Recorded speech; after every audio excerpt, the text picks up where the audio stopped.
Most of us believe the promises, not the written ones, those fine print contractual obligations, but the deeper meanings that say our dedication matters, that the place we work for actually cares about the same things we do. Psychologists call it a psychological contract, the unspoken beliefs about what you and your job owe each other. Then you find out it was all performance art. The nonprofits you fundraise for spends most donations on executive salaries. The startups change the world mission exist only in marketing decks while they sell user data. The mental health app you help build gets designed to maximize screen time, not actually help people. What you thought was real turns out to be mostly bullshit. Fallout hits hard. Shock, grief, that obsessive replaying of every moment you tell yourself you should have seen it coming. Some think that that's just a part of growing up.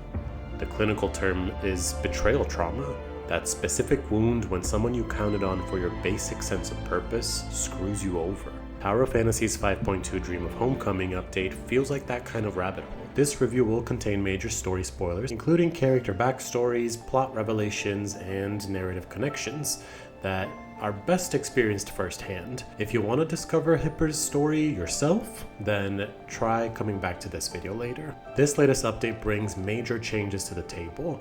We've got Hipper as a new character, cross progression that finally works properly, and a new Kylo Woodbelt map to explore, which in my opinion is much better than the previous one. That being said, Hipper comes with the good, the bad, and the glitchy. They did promise more joint points, and she does look more fluid than previous characters. Her fencing style combat feels different, and when you slow down and use her hold attack properly, especially the stab to gut finishing move, the combat actually feels pretty satisfying. The camera systems remain a little broken though.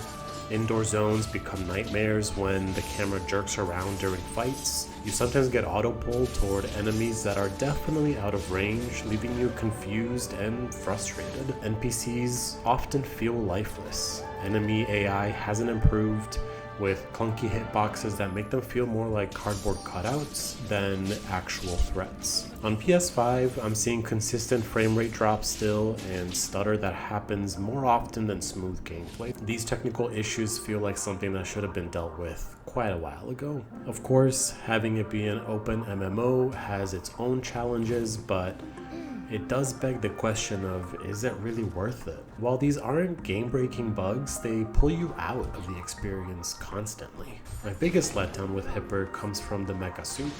It works like Alyssa from PGR. It's a twin weapon that fights alongside you. I was hoping for something more like maybe Iron Man, where you get to actually wear the suit and control it. This feels like a missed opportunity for me, especially in the Kylo region where Mecca exploration should be front and center. Instead, Hipper does feel a little bit less valuable in the area we're supposed to be excited about.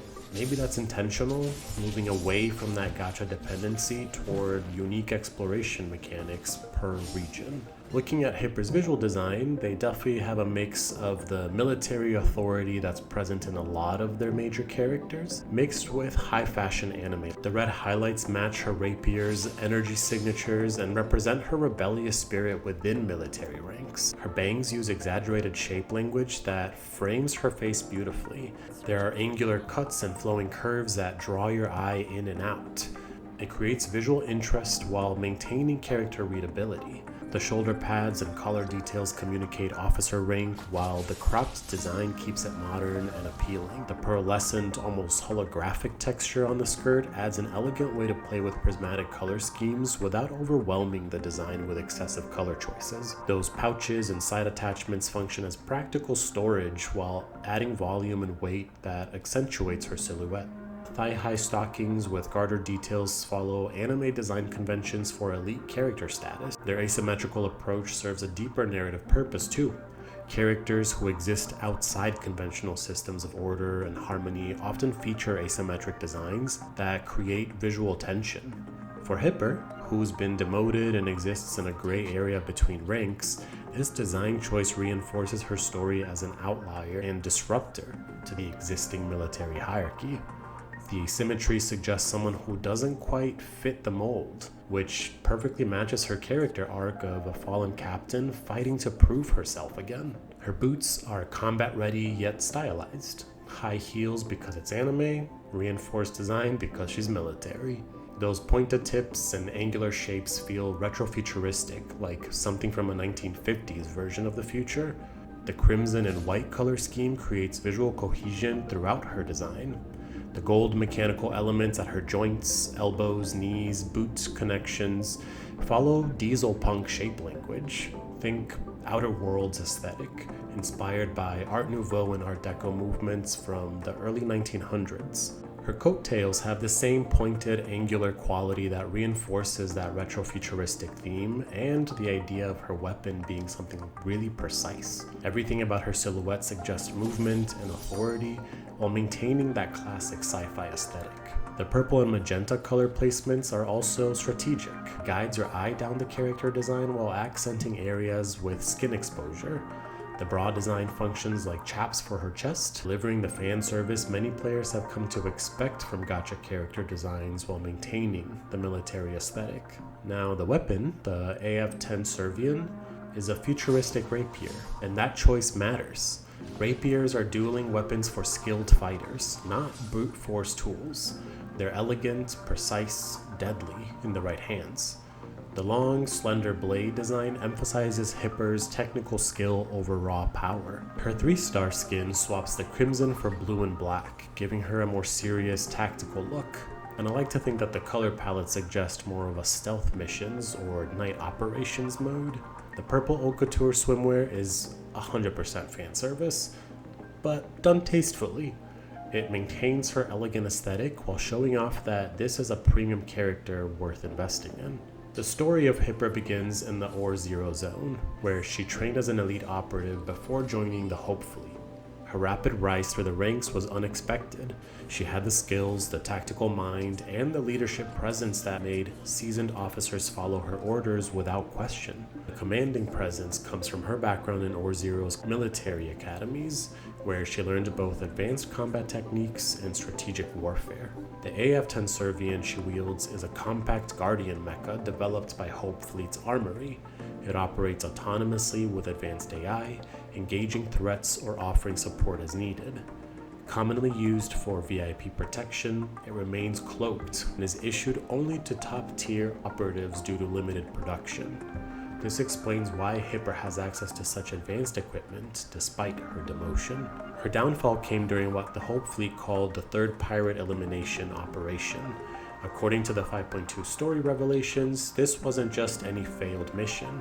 It was a deliberate betrayal that cost Hipper everything she held dear. The fleet told her she would be protecting someone important to prevent Kylo from fragmenting further.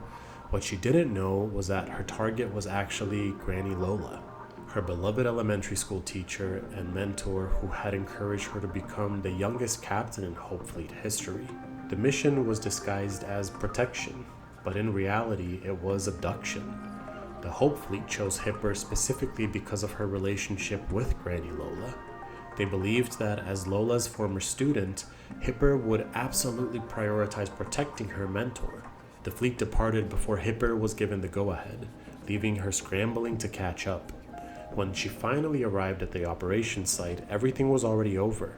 Granny Lola was dead, killed during the very operation Hipper was supposed to prevent. The demotion had deeper roots than just mission failure. Fleet Command questioned her decision-making under pressure, but the real issue was more complex. Some whispered that her youth and rapid promotion had made her overconfident, but those who knew the truth understood something far more painful. She had been set up to fail. The Hope Fleet's manipulation created an impossible situation. They used her love for her mentor against both of them, turning Hipper into an unwitting accomplice in a mission that would ultimately destroy everything she cared about. She still believes in her mission of helping Kylians find a new home among the stars, but she's deeply conflicted about the methods and true motives of fleet leadership. The demotion stripped away more than her rank. It shattered her faith in the institution she had devoted her life to. The 5.2 story also has some important context about the Wednesday Pirates and their connection to Hipper's past.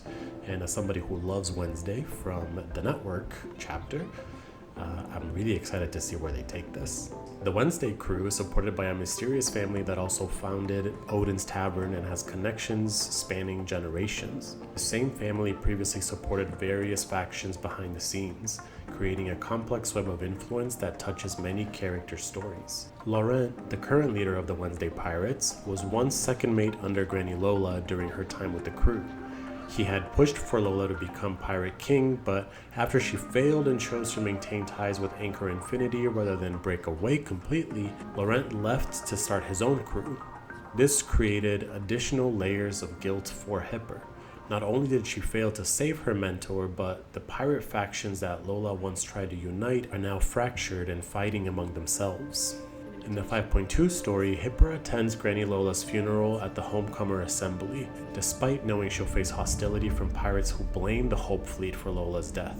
Hipper's presence there serves multiple purposes, paying respects to her fallen mentor while preventing Laurent from weaponizing Lola's death to incite violence. Dialogue reveals that many pirates see Hipper as a traitor, but those who knew Granny Lola personally understand that Hipper genuinely cared for her mentor. This creates complex dynamics where some pirates want to kill her for her bounty, while others recognize that she's genuinely mourning Lola's loss. She carries the moral responsibility that comes with leadership, the duty to protect those under her command and honor the memory of those she failed to save.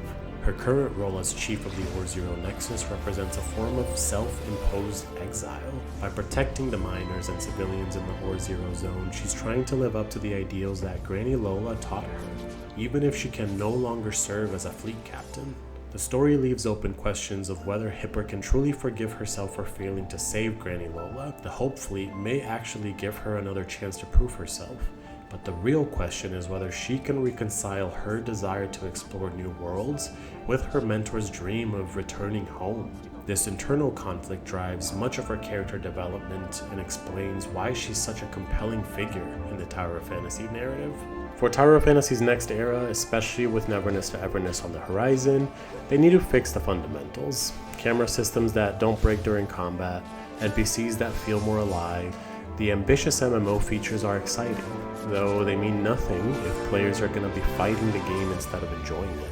With the rich storytelling foundation they've built around characters like Hipper and the complex political dynamics between the Hope Fleet, various pirate factions, and the mysterious forces behind organizations like Odin's Tavern, they have the narrative elements to create something truly special. The question is whether they can execute on that potential while fixing the technical issues that have plagued the game since launch. As always, only time will tell which way it goes. Thank you for watching, and we will see you next time.